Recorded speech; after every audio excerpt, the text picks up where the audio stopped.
జిల్లా కుప్పం మున్సిపాలిటీ పరిధిలోని అనిమిగానిపల్లెకు చెందిన విజయలక్ష్మి అనే 48 ఏళ్ల మహిళ మలేషియా రాజధాని కౌలాలంపూర్లో ప్రమాదవశాత్తు మ్యాన్ హోల్లో పడి గల్లంతయ్యారు. శుక్రవారం ఉదయం రోడ్డు పక్కన ఫుట్పాత్ పై నడుచుకుంటూ వెళ్తుండగా దురదృష్టవశాత్తు టైల్స్ కూలిపోయి విజయలక్ష్మి మ్యాన్ హోల్లో పడిపోయారు.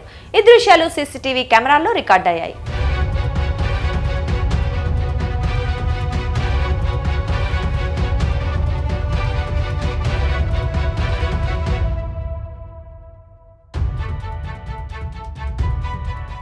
అనిమిగానిపల్లెకు చెందిన విజయలక్ష్మి భర్త కుమారుడితో కలిసి కౌలాలంపూర్లో ఫ్యాన్సీ ఐటమ్స్ అమ్ముతూ ఉంటారు.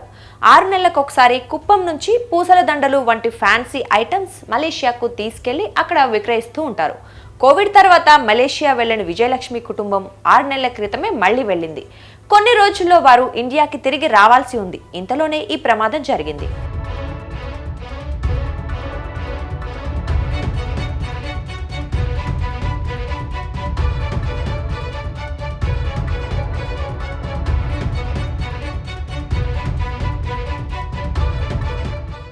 విజయలక్ష్మి మ్యాన్ హోల్లో గల్లంతైన విషయం తెలియటంతో అనిమిగానిపల్లెలోని ఆమె కుటుంబ సభ్యులు కన్నీరు మున్నీరు అవుతున్నారు. ప్రమాదం జరిగి 24 గంటలు గడిచినా ఇంకా మలేషియా ప్రభుత్వం నుంచి ఎలాంటి స్పందన రాలేదని అంటున్నారు. ఈ ఘటనపై సీఎం చంద్రబాబు నాయుడు ఆరా తీశారు.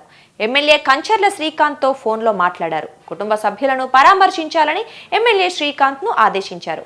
దీంతో విజయలక్ష్మి కుటుంబ సభ్యులను శ్రీకాంత్ పరామర్శించారు. మలేషియా ప్రభుత్వంతో మాట్లాడి వీలైనంత త్వరగా విజయలక్ష్మి ఆచూకీ కనుక్కోవటానికి ప్రయత్నిస్తామని హామీ ఇచ్చారు.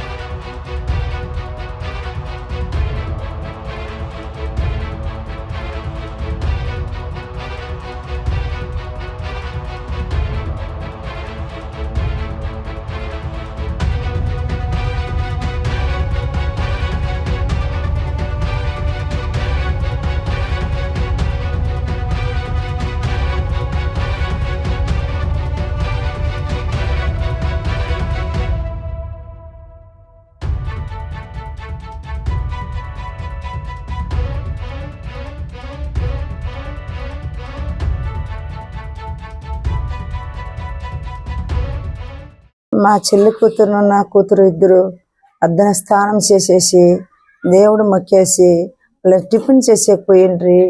మా చెల్లి కూతురు ముందర వెళుతా ఉన్నింది. మా కూతురు వెనకపోయి అట్లే కాలు పెట్టేసి ఆ అమ్మాయి ఏమైందని మాకు ఇంకా తెలీదు.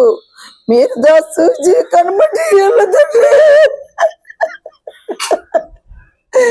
నాకు నీ కావాల తండ్రి, నాది దేవుళ్ళు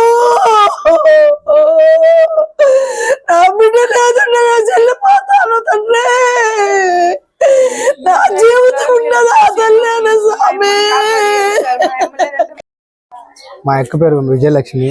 ఆయమ్మ వాళ్ళ ఇంటి ఆయన వాళ్ళ కొడుకు ఆయమ్మ వాళ్ళంతా టూరిస్ట్ మలేషియా వెళ్ళబడింది. అక్కడ టిఫిన్ చేసుకొని స్నానం చేసుకునేసి టిఫిన్ చేస్తామని బయలుదేరినప్పుడు ఒక టైల్స్ అనేది బాగా సరిగ్గా లేకుండా అక్కడ కాలు జారి పడి వాళ్ళు ఇంకా ఎతుకుతున్నామని 2 రోజులు ఇంకా గవర్నమెంట్ ఏం రెస్పాన్స్ లేకుండా ఉంది.